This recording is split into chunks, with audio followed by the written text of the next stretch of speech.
Welcome friends, তোমাদের Indian GK Bangla YouTube চ্যানেলে আবারও স্বাগত। আজকে আমি তোমাদের সায়েন্সের ব্রহ্মাস্ত্র সিরিজ নিয়ে হাজির হয়েছি।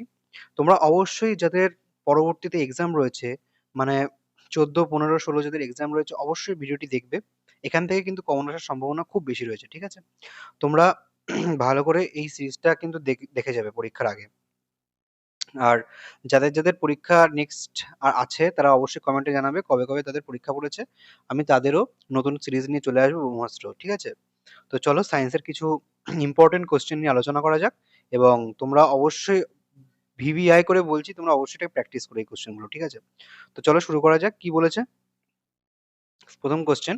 কোষের ভেতরে অবাঞ্ছিত পদার্থ পরিষ্কার করার কাজ করে কোন অঙ্গাণু? কি হয়ে যাবে সঠিক উত্তর? তোমরা অবশ্যই অ্যান্সার করবে।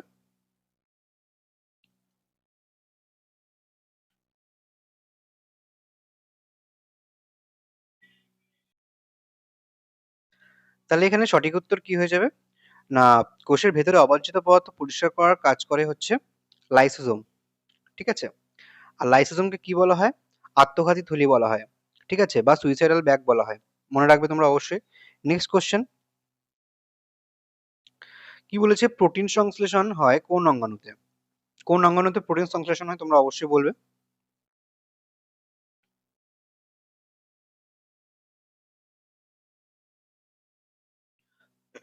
তাহলে রাইবোজোম কিন্তু প্রোটিন সংশ্লেষণ করে, ঠিক আছে? আর রাইবোজোমকে বলা হয় প্রোটিন ফ্যাক্টরি, ঠিক আছে? আর প্রোটিন অ্যাকচুয়ালি মানে প্রডিউস হয় কিন্তু নিউক্লিয়াস থেকে, মনে রাখবে। আর লাইসোজোমকে তোমাদের বলাই হচ্ছে, মানে তোমরা জানোই যে একে আত্মঘাতী থলি বা সুইসাইডাল ব্যাগ বলা হয়, সুইসাইডাল ব্যাগ। আর ভ্যাকুওলের কাজ হচ্ছে বর্জ্য পদার্থ অপসারণ করা কোষের মধ্যে, মানে যেসব ইয়েগুলো রয়েছে। আর গলগি বডির কাজ হচ্ছে তোমার প্রোটিনকে পরিবহন করা। ওকে, নেক্সট কোশ্চেন, কি বলেছে কোষের বাইরের আবরণ যা কোষকে আকৃতি দেয় তাকে কি বলে? কি বলে এদের মধ্যে সঠিক উত্তর? নিউক্লিয়ার মেমব্রেন বলে, সাইটোপ্লাজম বলে, কোষ ঝিল্লি বলে, নাকি রাইবোজোম বলে? কোনটা হয়ে যাবে সঠিক উত্তর? তোমরা তাতে অ্যান্সার করবে।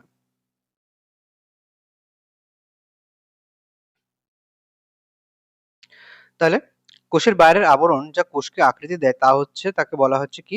কোষ ঝিল্লি বা সেল মেমব্রেন। ওকে, তাহলে সি হয়ে যাবে কারেক্ট অ্যান্সার। নেক্সট কোশ্চেন, কি বলেছে পিসিকালচার বলতে কি বোঝায়? কিসের চাষকে পিসিকালচার বলা হয়? তোমরা অবশ্যই অ্যান্সার করবে।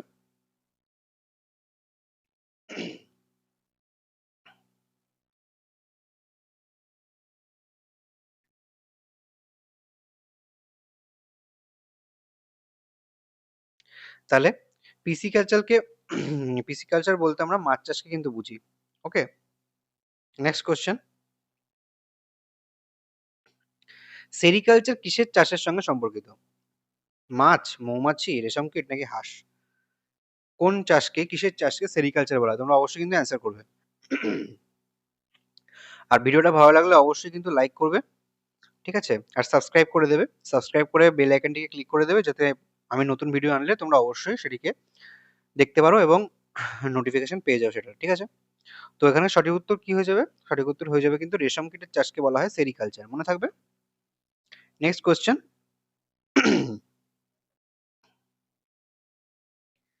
এপিকালচার বলতে কি বোঝায়? কি হয়ে যাবে সঠিক উত্তর?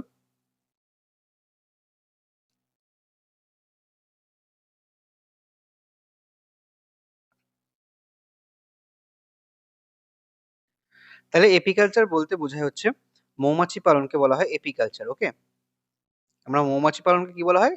এপিকালচার বলি, ঠিক আছে? নেক্সট কোশ্চেন,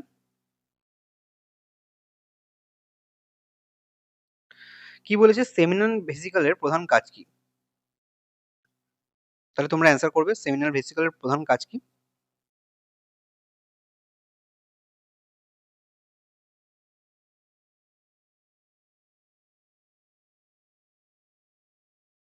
তাহলে সেমিনাল ভেসিকলের কাজ হচ্ছে শুক্রাণুকে পুষ্টি প্রদান করা।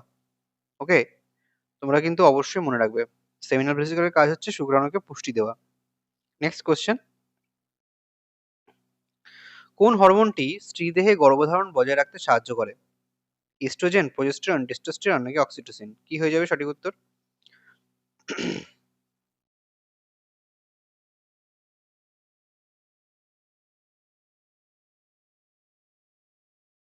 তাহলে আমাদের সঠিক উত্তর হয়ে যাবে কিন্তু এখানে প্রোজেস্টেরন। ওকে, নেক্সট কোশ্চেন। জরায়ুর ভেতরের আবরণকে কি বলা হয়? কি বলা হয় তোমরা অবশ্যই অ্যান্সার করবে। যারা বলছিলাম আমার 15 তারিখ এক্সাম, কিছু আমাকে কমন দাও, তাদের জন্য কিন্তু এই ভিডিওটা খুবই গুরুত্বপূর্ণ। ঠিক আছে? আর ইনফ্যাক্ট যাদের 14 তারিখ 16 তারিখ পরীক্ষা রয়েছে, তারা অবশ্যই কিন্তু এই ভিডিওগুলোকে দেখে যাবে। ওকে, তাহলে এর সঠিক উত্তর কি হয়ে যাবে? জরায়ুর ভেতরের আবরণকে বলা হয় এন্ডোমেট্রিয়াম। ওকে, বি হয়ে যাবে সঠিক উত্তর। পরবর্তী কোশ্চেন। লোহিত রক্তকণিকার আকৃতি কেমন? কেমন হবে তোমরা বলো? গোলাকার, চ্যাপ্টা, দ্বি অবতল চাকতির, চাকতির মতো, নাকি দণ্ডাকার? কি হয়ে যাবে? তাহলে লোহিত রক্তকণিকা কেমন দেখতে হয়? লোহিত রক্তকণিকা হচ্ছে এরকম হয়। ওকে, তাহলে এটা কি? না, দ্বি অবতল। এখানেও এদিকটাও অবতল, এদিকটাও অবতল। ওকে, তাহলে এটা সঠিক উত্তর কি হয়ে যাবে? সঠিক উত্তর হয়ে যাবে সি, দ্বি অবতল চাকতির মতো। ওকে, নেক্সট কোশ্চেন। আচ্ছা, এখানে একটা জরুরি ইনফরমেশন কি বলেছে, এই লোহিত রক্তকণিকার আকার দ্বি অবতল হওয়ার কারণ কি? না, এর আকৃতি হচ্ছে দ্বি অবতল হওয়ার কারণ হচ্ছে এরা কিন্তু অক্সিজেনকে বহন করে। ওকে, তাই জন্য এদের আকৃতি কিন্তু এরকম। মনে থাকবে? দ্বি অবতল আকৃতির কারণ, না এরা অক্সিজেনকে বহন করে। তাহলে আমাদের শরীরে কি অক্সিজেনকে বহন করে? কোন রক্তের কণিকা? না রেড ব্লাড সেলস বা লোহিত রক্তকণিকা। ওকে, নেক্সট কোশ্চেনে যাওয়া যাক। কি বলেছে? সে কোন শ্বেত রক্তকণিকা অ্যান্টিবডি উৎপাদন করে? কি হয়ে যাবে এদের মধ্যে সঠিক উত্তর?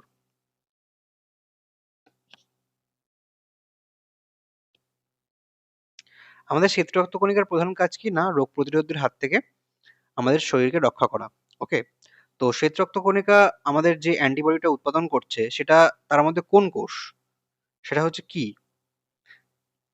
তাহলে সঠিক উত্তর কি হয়ে যাবে? আমাদের লিম্ফোসাইট। ওকে, আমাদের লিম্ফোসাইট কোষ কিন্তু অ্যান্টিবডি তৈরি করছে। পরবর্তী কোশ্চেন। আচ্ছা, প্লেটলেটের গড় আয়ু কত? প্লেটলেট মানে হচ্ছে আমাদের অণুচক্রিকা। এদের গড় আয়ু কতদিন? তোমরা অ্যান্সার করবে। তাহলে প্লেটলেটের কাজ কি? না রক্তকে জমাট বাঁধতে সাহায্য করে। ওকে, এই অণুচক্রিকাগুলো ক্ষতস্থানে গিয়ে যায় এবং রক্তকে জমাট বাঁধতে এরা সাহায্য করে। এদেরকে সাহায্য করে আবার হচ্ছে ভিটামিন কে। ওকে, আচ্ছা, তাহলে এর সঠিক উত্তর হয়ে যাবে কি? সঠিক উত্তর হয়ে যাবে 7 থেকে 10 দিন এর গড় আয়ু। ওকে, তোমরা দেখবে 7 দিন থেকে 10 দিনের মধ্যে তোমাদের কোনো কাটা ছেঁড়ার জায়গা থাকে না, ওইগুলো হচ্ছে পূরণ হয়ে যায়, মানে আস্তে আস্তে পূরণ হতে শুরু করে। ওকে, তার জন্য প্লেটলেটের গড় আয়ু কিন্তু বলা হয়েছে 7 থেকে 10 দিন। তারপর পরবর্তী কোশ্চেন কি বলেছে? আচ্ছা, নিচের কোনটি অনবায়নযোগ্য শক্তির উৎস? অনবায়নযোগ্য শক্তির উৎস মানে হচ্ছে নন রিনিউয়েবল। ঠিক আছে, যেটাকে পুনরুৎপাদন করা অসম্ভব। ঠিক আছে, এটা কোনটা হয়ে যাবে? তোমরা অ্যান্সার করবে।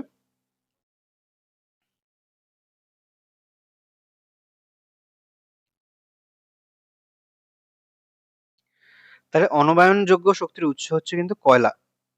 ঠিক আছে, আমাদের কয়লার কিন্তু সোর্স লিমিটেড, তাই জন্য একে অনবায়নযোগ্য শক্তির উৎস বলা হয়। Next question. কি বলেছে? পারমাণবিক শক্তি কোন শ্রেণীর শক্তির উৎস? কি হয়ে যাবে এদের মধ্যে সঠিক উত্তর? নবায়ন নবায়নযোগ্য মানে হচ্ছে তোমার রিনিউয়েবল, আর অনায়নযোগ্য মানে হচ্ছে নন রিনিউয়েবল। আচ্ছা, এই রিনিউয়েবল নন রিনিউয়েবল থেকে কিন্তু তোমাদের অনেক কোশ্চেন আসছে। ওকে, তোমাদের এই গ্রুপ ডি এক্সামে বলে দিচ্ছি। আচ্ছা, তাহলে এখানে কি বলেছে? তাহলে পারমাণবিক শক্তি কোন শ্রেণীর শক্তির উৎস? না অনবায়নযোগ্য শক্তির উৎস। ওকে, নেক্সট কোশ্চেন। এটাও কিন্তু তোমাদের কালকে শিফটে আসা কোশ্চেন। অ্যামিবার অযৌন প্রজননের প্রধান পদ্ধতি কোনটি? ঠিক আছে, একদম তোমাদের যাদের পরীক্ষা ছিল তোমরা অবশ্যই বলবে কিন্তু। ঠিক আছে, এই কোশ্চেনটা এসছে কিনা। সবই কটি কোশ্চেন তোমরা বুঝে নিও, আমি কিছু বলবো না। ঠিক আছে, নেক্সট কোশ্চেন। কি বলেছে? অ্যামিবার অযৌন প্রজননের প্রধান পদ্ধতি কোনটা? তোমরা অবশ্যই অ্যান্সার করবে। যারা আমার ক্লাস আগে থেকে করছে তারা বুঝতেই পারছে এই ক্লাসটা কতটা ভাইটাল। ওকে, তো তোমরা প্রিপারেশন নিতে থাকো। আর আমি আগের যে ভিডিওগুলো দিয়েছি ওগুলো অবশ্যই কিন্তু দেখবে। ওই প্রশ্নের মধ্যে থেকে সব কিন্তু কমন আসছে, সব না হলেও কিছু না কিছু তো কমন আসছেই প্রতিটা শিফটে। ওকে, আচ্ছা, কি বলেছে? তাহলে সঠিক উত্তর হয়ে যাবে কিন্তু বিভাজন বা বাইনারি ফিশন। ওকে, নেক্সট কোশ্চেন। ইস্ট কোন পদ্ধতিতে অযৌন প্রজনন করে? তোমরা অ্যান্সার করবে।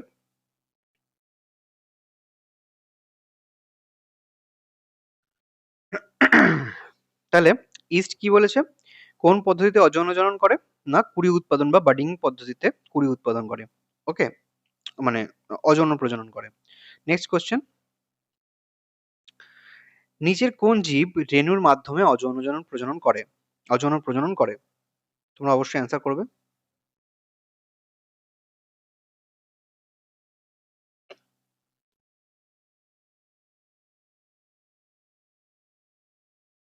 তাহলে সঠিক উত্তর কিন্তু হয়ে যাবে রাইজোপাস ছত্রাক। ওকে, এরা কিন্তু রেণু গঠনের মাধ্যমে অযৌন প্রজনন করে।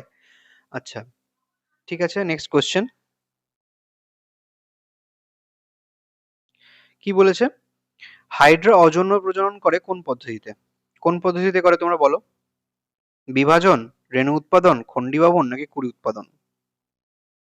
আচ্ছা, তোমাদের জন্য আমি এক গাদা কোশ্চেন নিয়ে আসিনি, ঠিক আছে? আমি লিমিটেড কোশ্চেন নিয়ে আসছি, তোমরা যাতে কনফিউজ না হও। ওকে, আমি যদি আমি যদি বেশি কোশ্চেন নিয়ে আসি তাহলে তোমরা কনফিউজ হয়ে যাবে যে কোনটা পড়বো কোনটা পড়বো না। আমি তাই জন্য লিমিটেড কোশ্চেন নিয়ে এসেছি। ওকে, তোমরা এই কোশ্চেন গুলো থেকে পড়ে যাও, এখান থেকে কমন পেয়ে যাবে। ওকে, তো এখানে সঠিক উত্তর কি হয়ে যাবে? এটাও হচ্ছে কুড়ি উৎপাদন। Okay, budding. Next question.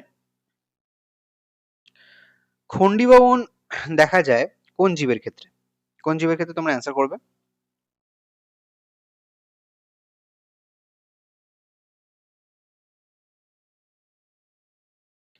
আচ্ছা, যারা যারা আমার টেলিগ্রাম চ্যানেলে যুক্ত হওনি তারা অবশ্যই কিন্তু আমাদের টেলিগ্রাম চ্যানেলে যুক্ত হয়ে যাবে। ওকে, আমি পিডিএফ গুলো ওখানেই কিন্তু দিচ্ছি। ঠিক আছে, তোমাদের ডেসক্রিপশন বক্সে আমি টেলিগ্রামের লিংক দিয়ে দেবো। ওকে, আজকে সবাই কিন্তু জয়েন হয়ে যাবে। ডেসক্রিপশনে দিয়ে দিচ্ছি, ঠিক আছে? আজকে কিন্তু সবাই জয়েন হয়ে যাবে, আমি এই ক্লাসের পিডিএফ ওখানে দেবো। তাহলে সঠিক উত্তর কি হয়ে যাবে এখানে? শৈবাল বা স্পাইরোগাইরা। পরবর্তী কোশ্চেন। আচ্ছা, নিচের কোন বিক্রিয়ায় অবক্ষেপ তৈরি হয়? তোমরা অ্যান্সার করবে। প্রেসিপিটেট কোন বিক্রিয়ায় হয়, তৈরি হয়?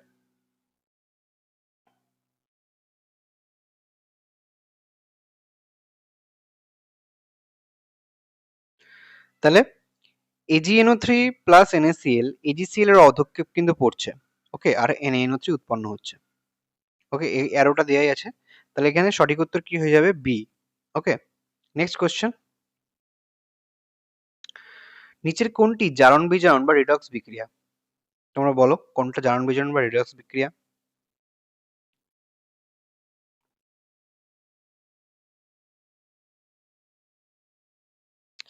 তাহলে এখানে কিন্তু সি হয়ে যাবে কারেক্ট অ্যান্সার। সি হচ্ছে জারণ বিজারণ রিডক্স বিক্রিয়া। ঠিক আছে, Zn প্লাস Cu এর উপর Zn এর উপর প্লাস Cu। ওকে, নেক্সট কোশ্চেন। তাহলে এখানে কি বলেছে? নিচের কোনটি দ্বৈত স্থানচ্যুতি বিক্রিয়া বা ডাবল ডিসপ্লেসমেন্ট রিঅ্যাকশন? কি হয়ে যাবে সঠিক উত্তর? তোমরা অবশ্যই অ্যান্সার করবে।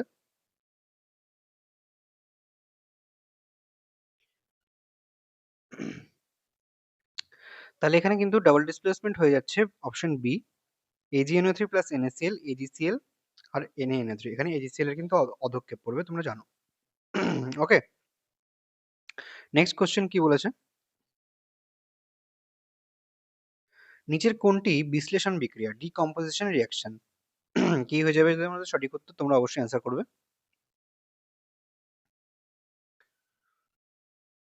মানে এদের মধ্যে কোনটা যেটা বিশ্লেষণ হয়ে যাচ্ছে, বিশ্লেষণ হয়ে দুটো আলাদা আলাদা কম্পাউন্ড তৈরি করছে? তাহলে এখানে তোমরা দেখতেই পাচ্ছ CaCO3 এর বিশ্লেষণে হচ্ছে CaO আর CO2। ওকে, নেক্সট কোয়েশ্চেন কি বলেছে? নিচের কোন সংযোজনটি আচ্ছা, কি বলেছে? নিচের কোন সংযোজন বিক্রিয়া, নিচের কোনটি সংযোজন বিক্রিয়া? কি হয়ে যাবে সঠিক উত্তর? তো সংযোজন মানে কি? দুটো কম্পাউন্ড যোগ হয়ে একটা কম্পাউন্ড সৃষ্টি করছে। তাহলে এদের মধ্যে কোনটা দুটো কম্পাউন্ড যোগ হয়ে একটা কম্পাউন্ড সৃষ্টি করছে? না, অপশন সি কিন্তু। ওকে, 2mg plus O2 2mgO। Next question কি বলেছে? একটি গাড়ি স্থির অবস্থা থেকে সমবেগে চলা শুরু করে এবং 20 সেকেন্ডে 400 মিটার পথ অতিক্রম করে। তাহলে ত্বরণ কত? ত্বরণ বার করতে চেয়েছে। তোমরা অবশ্যই অ্যান্সার করবে। কি হয়ে যাবে সঠিক উত্তর?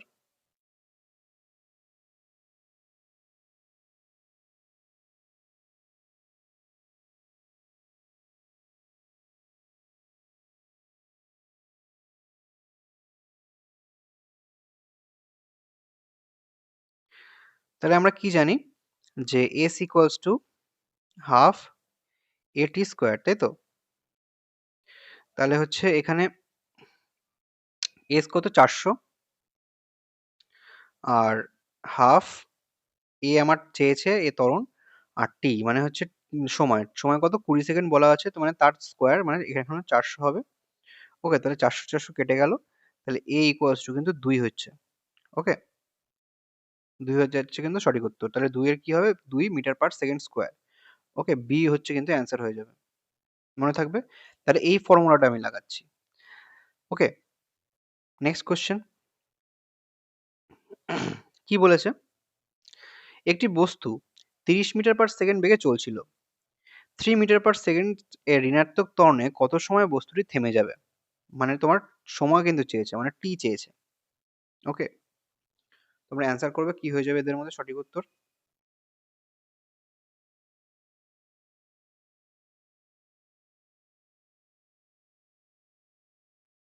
তাহলে আমরা একটা সূত্র জানি, V equals to U plus A T. Okay, কিন্তু এখানে একটা জিনিস বলেছে যে 3 মিটার পার সেকেন্ড স্কোয়ার ঋণাত্মক ত্বরণ। ওকে, তাহলে এখানে এ কিন্তু হচ্ছে তোমার নেগেটিভ হবে। ওকে, নেগেটিভ হচ্ছে। তাহলে সূত্রটা কি হবে? V equals to U minus A T. Okay, তাহলে ভি কত? ইনিশিয়াল বেগ সবসময় 0 হবে। ওকে, আর ইউ হচ্ছে 30, আর এ 3, আর এটা টি। ওকে,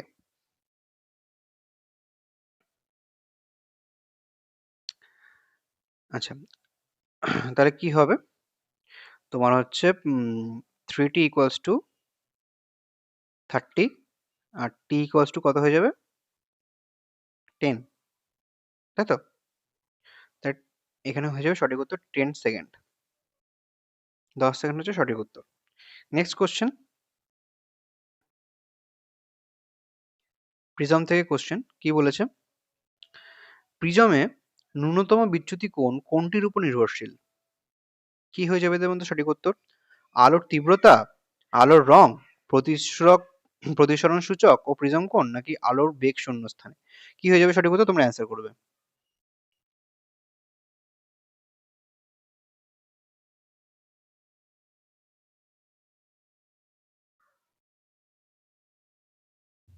তাহলে এখানে সঠিক উত্তর কিন্তু হয়ে যাবে প্রতিসরণ সূচক এবং প্রিজম কোণের উপর নির্ভরশীল। ওকে, সি হয়ে যাবে কিন্তু এদের মধ্যে সঠিক উত্তর। নেক্সট কোশ্চেন,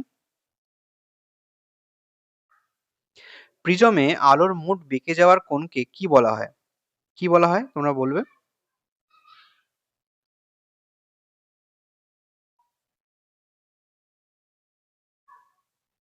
তাহলে সঠিক উত্তর কিন্তু হয়ে যাবে সি, বিচ্যুতি কোণ, angle of deviation. Okay, angle of deviation. Next question, ন্যূনতম বিচ্যুতি অবস্থায় কোন দুটি কোণ সমান হয়? বলো, তোমরা অ্যান্সার করো।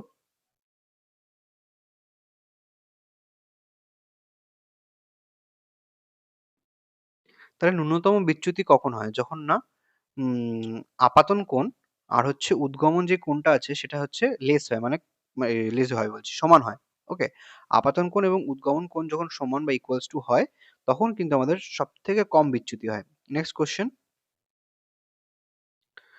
কি বলেছে? লাল আলোর তুলনায় বেগুনি আলোর বিচ্যুতি বেশি কেন? কেন তোমরা বলো? অনেকে কিন্তু অ্যান্সার করবে বা করেছে যে তরঙ্গ দৈর্ঘ্য কম, কিন্তু এটা একদম কাটা হবে অ্যান্সার। সঠিক উত্তর কিন্তু হয়ে যাবে এখানে প্রতিসরণ সূচক বেশি। প্রতিসরণ সূচক যেটা আছে সেটা বেশি হয়ে যাবে। ওকে? তাহলে এই ছিল তোমাদের কিছু ইম্পোর্টেন্ট কোয়েশ্চেন। ঠিক আছে? তোমাদের ইম্পোর্টেন্ট কোয়েশ্চেন। তোমরা যাদের 14, 15 এবং 16 তে পরীক্ষা রয়েছে, তারা অবশ্যই কিন্তু ভিডিওটাকে দেখবে এবং প্র্যাকটিস ভালোভাবে করবে। যাতে তোমরা ভালো নাম্বার করে আসতে পারো সায়েন্সে। সায়েন্সে বেশি জটিল কিছু কোয়েশ্চেন দিচ্ছে না, খুব ইজি কোয়েশ্চেন দিচ্ছে। ওকে? আমি আজকে যা পড়ালাম সেগুলোর মধ্যে থেকে কিন্তু তোমাদের কমন আসার সম্ভাবনা সবথেকে বেশি রয়েছে। আর ভিডিওটা ভালো লাগলে অবশ্যই লাইক করবে, শেয়ার করবে এবং সাবস্ক্রাইব করবে কিন্তু। ঠিক আছে? চ্যানেলটা। যাতে আমি নোটিফিকেশন মানে আমি কোনো নতুন ভিডিও দিলে তোমরা অবশ্যই নোটিফিকেশন পেয়ে যাও। আর আমি তোমাদের পরবর্তী যাদের এক্সাম রয়েছে পরের, তাদের জন্য আরো ব্রহ্মাস্ত্র সিরিজ নিয়ে আসবো। ঠিক আছে? তোমরা আমার সাথে যুক্ত থেকো এবং আমার অবশ্যই টেলিগ্রাম এ জয়েন করে যেও। ওকে? টেলিগ্রামে আমি কিন্তু আজকের পিডিএফটা আমি শেয়ার করে দেবো। ওকে? আজকের পিডিএফটা শেয়ার করে দেবো। আমি ডেসক্রিপশনে লিংক দিয়ে দিচ্ছি টেলিগ্রামের। তোমরা অবশ্যই গিয়ে সেই পিডিএফ গুলো দেখে প্র্যাকটিস করবে। আর আমি আগের যে ভিডিওগুলো রয়েছে সেই ভিডিও পিডিএফও আমি আপলোড করে দিয়েছি। ওকে? টেলিগ্রামে। তো চলো, তোমাদের যাদের পরবর্তী এক্সাম তাদের বেস্ট অফ লাক। টাটা।